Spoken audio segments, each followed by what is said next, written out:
दोस्तों नमस्कार, स्वागत है आपका यूट्यूब चैनल एबी टेक में। दोस्तों इस वीडियो में मैं बात करने वाला हूं यूपीपीएससी एलटी गेट 2023-24 परीक्षा के लिए साइंस के कंप्लीट सिलेबस के बारे में। आप लोग जानते हैं कि इसकी जो वैकेंसी है अब आने ही वाली है, तो अगर आप तैयारी स्टार्ट नहीं की हैं तो अब स्टार्ट कर सकते हैं। आपको बता दूं, पिछली जो भर्ती हुई 2018 में एलटी गेट साइंस की, उसमें ज़्यादातर छात्र फेल हो गए थे। आप रिकॉर्ड देख लीजिए, साइंस की बहुत सारी सीटें खाली गई थी, यानी एक चौथाई कैंडिडेट ही लगभग पास हुए थे और उससे 3/4 सीटें खाली गई थी, क्योंकि पहली बार एलटीगेट का एग्जाम हुआ था। साइंस के सिलेबस को ज़्यादातर छात्र पता नहीं क्या समझ नहीं पाए, क्या कैसे किया, इतने छात्र आवेदन करने के बाद भी साइंस की बहुत सारी सीटें खाली गई थी। तो अगर आप इस बार अच्छे से तैयारी कर लेंगे तो निश्चित रूप से आप यहाँ पर सफल हो जाएंगे। साइंस की अच्छी खासी सीटें भी यहाँ पर आने वाली हैं। तो यहाँ पर अगर आप देखेंगे तो एलटी गेट साइंस का जो पिछला पेपर हुआ था उसमें सिंगल एक ही पेपर था, ठीक है, ऑब्जेक्टिव टाइप का यहाँ पर आपका पेपर था। और उस ऑब्जेक्टिव टाइप के पेपर में जो आपके क्वेश्चन पूछे गए थे वो यहाँ पर अगर आप देखो तो दो पार्ट था आपका, मतलब पेपर का। पहला जो पार्ट था वो आपका था सामान्य अध्ययन, 30 प्रश्न आए थे। और दूसरा जो पार्ट था वो था आपका मुख्य विषय, जिसके यहाँ पर आए थे कुल मिलाकर के कितने प्रश्न, 120 प्रश्न आए थे। ठीक है, तो यहाँ पर आपको ध्यान ये देना है कि साइंस के पेपर में कुछ सवाल भी आते हैं, तो आपको सवालों को विशेष फोकस करना है, क्योंकि यहाँ पर टाइमिंग कम रहती है। ठीक है, 120 मिनट का टाइम रहेगा और यहाँ पर आपको 150 क्वेश्चन हल करने होंगे। तो एक क्वेश्चन के लिए 1 मिनट से कम टाइम मिलता है, तो आपकी स्पीड अच्छी होनी चाहिए। ठीक है, तो हम साइंस पर नज़र डाल लेते हैं। तो यहाँ पर अगर साइंस के सेक्शन में आए तो यहाँ पर देखिए साइंस का सिलेबस बताया गया है। आपको बता दें, साइंस में केवल और केवल फिजिक्स और केमिस्ट्री के क्वेश्चन ही पूछे जाते हैं। किसी भी तरीके से आपको बायोलॉजी की तरफ नहीं जाना है, भौतिक रसायन ही पढ़ना है। तो सबसे पहला जो पॉइंट है यहाँ पर, पहला यहाँ पर टॉपिक है वो है हमारा सामान्य भौतिकी, यानी मैकेनिक्स में क्या क्या पढ़ना है। तो मैकेनिक्स में जो चीज़ें होती है नॉर्मल, जैसे कि इकाई और विमा, सदिश एवं अदिश राशियाँ, स्केलर वेक्टर गुणनफल, प्रवणता, डाइवर्जेंस, कर्ल, गॉस, स्टोक्स प्रमेय, प्रयोग, है ना, गति, बल, त्वरण, गति के समीकरण, गतिज एवं स्थितिज ऊर्जा, मतलब जो ये आपने देखा होगा मैकेनिक्स में, वही सारी चीज़ें यहाँ पर आपको पढ़नी है। तो यहाँ एक एक टॉपिक आप ध्यान से देख लो क्या क्या पढ़ना है। कुछ चीज़ें यहाँ पर जो है मुझे लगता है कर्ल वर्ल आपने देखा होगा, गॉस की प्रमेय, ज़्यादातर यहाँ पर इंटर का सिलेबस है। पॉइजली सूत्र, बर्नौली की प्रमेय, उपयोग, पृष्ठ तनाव, द्रवों के वक्रतलों के अंदर अत्यधिक दबाव यानी एक्सेस प्रेशर, सरफेस एनर्जी हो गया, ये कैपिलरी वाला हो गया। ठीक है, तो ज़्यादातर इंटर का सिलेबस यहाँ पर दिया गया है मैकेनिक्स में। अब दूसरा जो यहाँ पर टॉपिक है वो देखिए यहाँ पर है ऊष्मा, हीट के अंदर क्या पढ़ना है। तो ऊष्मा एवं ताप की संकल्पना, विभिन्न ताप पैमाने, परम ताप, ठोस, गैस और द्रवों का ऊष्मीय प्रसार, सुचालक और कुचालक, ऊष्मा का विकिरण, कृष्णिका विकिरण, रेले जीन्स तथा वीन्स का नियम, ये सब इंटर के टॉपिक हैं। प्लांक विकिरण फार्मूला, न्यूटन का शीतलन नियम, स्टीफन नियम, आंतरिक ऊर्जा, समतापी और रुद्धोष्म परिवर्तन, ऊष्मागतिकी का प्रथम नियम, द्वितीय नियम, कार्नोट इंजन, एंट्रोपी, मैक्सवेल के ऊष्मागति संबंधी नियम, जूल थॉमसन प्रभाव, क्लॉसियस क्लैपेरॉन समीकरण, ये सारा चीज आपको इंटर में मिल जाएगा। तो आपको यहाँ पर तैयारी करने के लिए इंटर लेवल तो पढ़ना ही पढ़ना है। ठीक है, अगर आप, मैं कहता हूँ कि 9 से 12 अगर आप अच्छे से पढ़ रहे हो ना तो कुछ और पढ़ने की जरूरत नहीं है। बाकी बुक्स का एक अलग से हम वीडियो बनाएंगे जिसमें हमको बताएंगे कि क्या क्या आपको कौन कौन सी बुक्स लेनी चाहिए तैयारी करने के लिए। फिलहाल यहाँ पर सिलेबस को डिटेल्ड रूप से डिस्कस कर लेते हैं। वीडियो लंबा होगा लेकिन देखिएगा तो बहुत सारी चीज़ें आपको समझ में आएंगी। ठीक है, तीसरा यहाँ पर जो टॉपिक है वो है हमारा तरंग एवं दोलन। ठीक है, ये आपका 11th का बुक में मिल जाएगा। सरल आवर्त गति, प्रगामी अप्रगामी तरंगे, कला व समूह वेग, अवमंदित आवर्त गति, प्रणोदित दोलन, अनुनाद, अनुनाद तीव्रता, तरंगों का अध्यारोपण, विस्पंद, जासूस आकृतियां, डॉपलर का प्रभाव, सारा 11th की बुक में मिल जाएगा आपको। ठीक है। यूपी बोर्ड की अगर आप 11th बुक ले लेंगे तो काम हो जाएगा। अगर आपके पास यूपी बोर्ड नहीं है, एनसीईआरटी पढ़ रहे हैं, तब भी आपको मिल जाएगा, लेकिन मुझे लगता है एनसीईआरटी में इतना डिटेल्ड नहीं मिलेगा।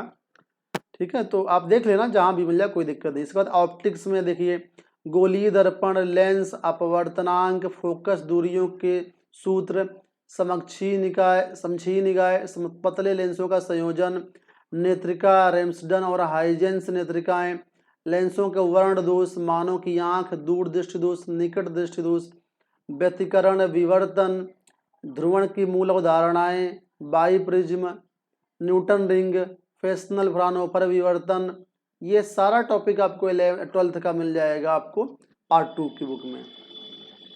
इसके बाद है विद्युत एवं चुंबकत्व, ये आपको मिल जाएगा 12th में पार्ट 1 में।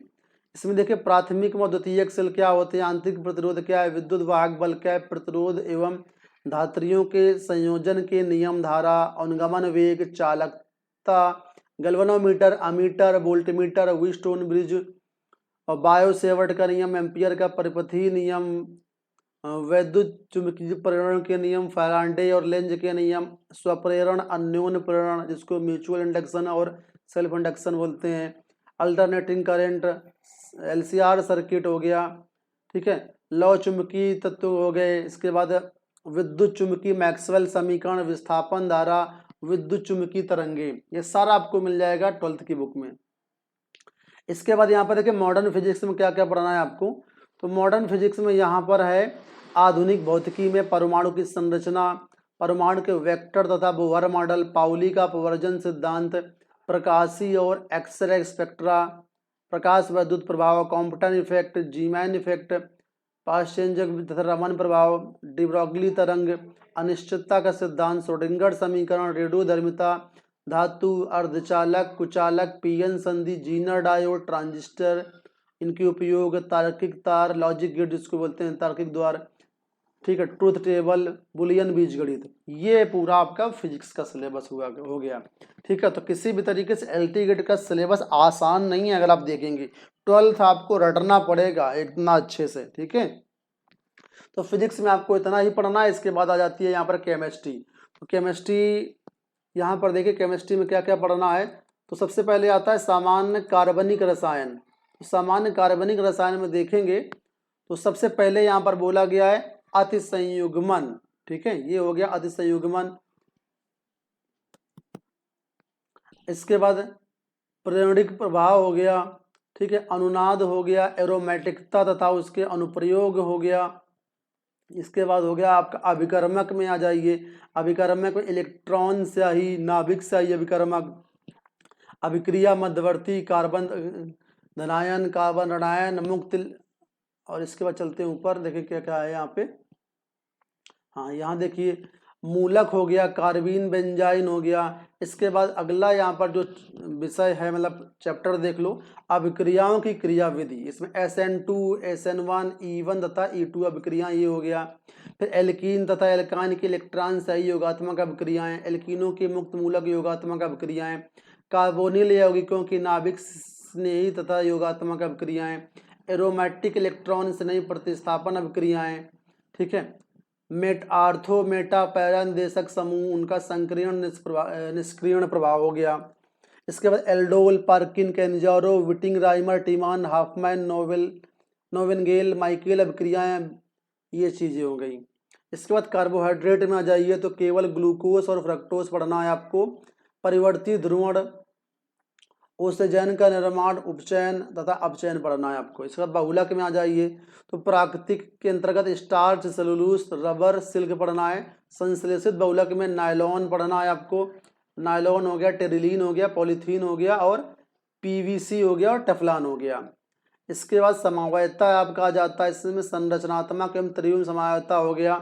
ठीक है, ये चीज़ें पढ़नी है आपके। फिर अब्जॉर्प्शन स्पेक्ट्रा हो गया, इसमें आपको पराबैंगनी स्पेक्ट्रोस्कोपी, कोम4 वर्णमूलक, ऑक्सोक्रोम निवर्णवर्धक हो गया, ये टॉपिक पढ़ना है आपको।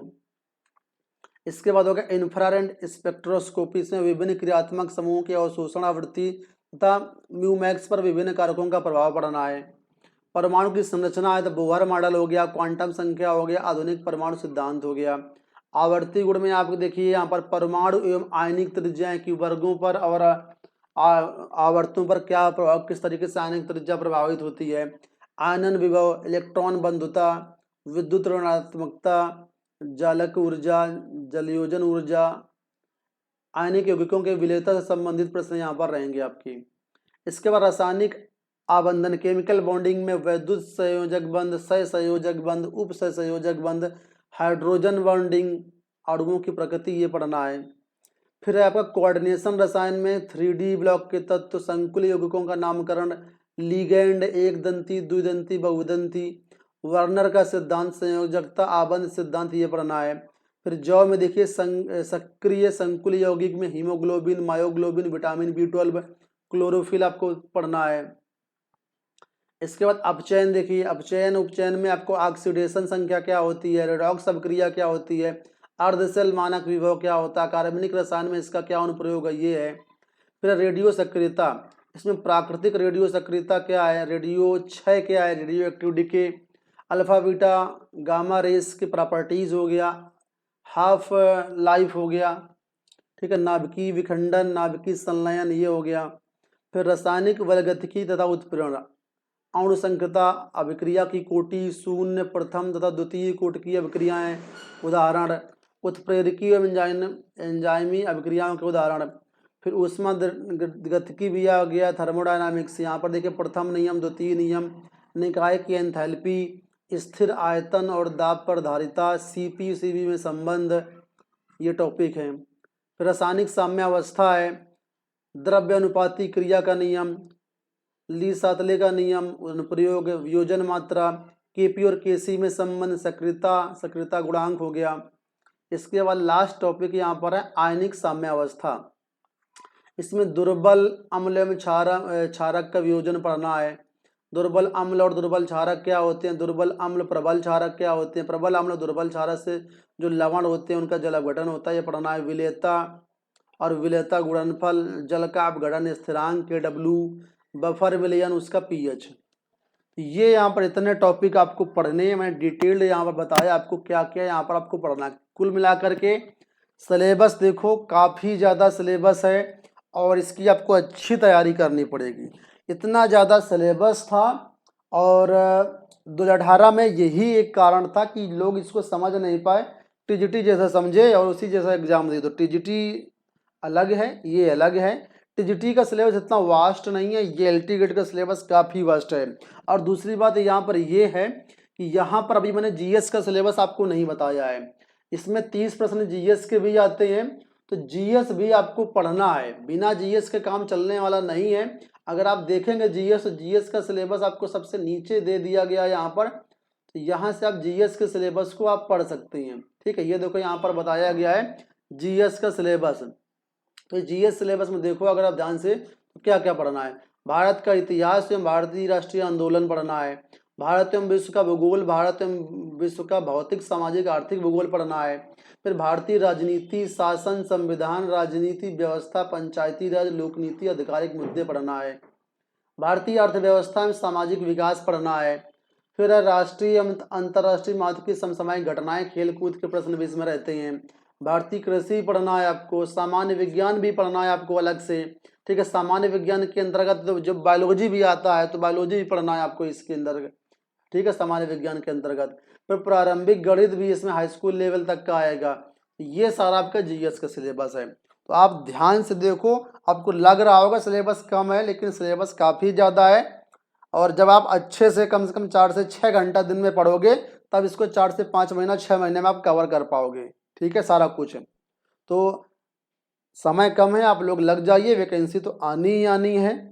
और ये ऐसी चीज़ है, अगर एक बार आपकी तैयार हो गई तो भले इसमें प्री और मेंस लागू हो जाए, कोई दिक्कत नहीं रहेगी। सब्जेक्ट आपका पूरा प्रिपेयर रहेगा, सब्जेक्ट में इससे ज़्यादा कुछ आने वाला नहीं है, ये बात मेरी मान लो आप।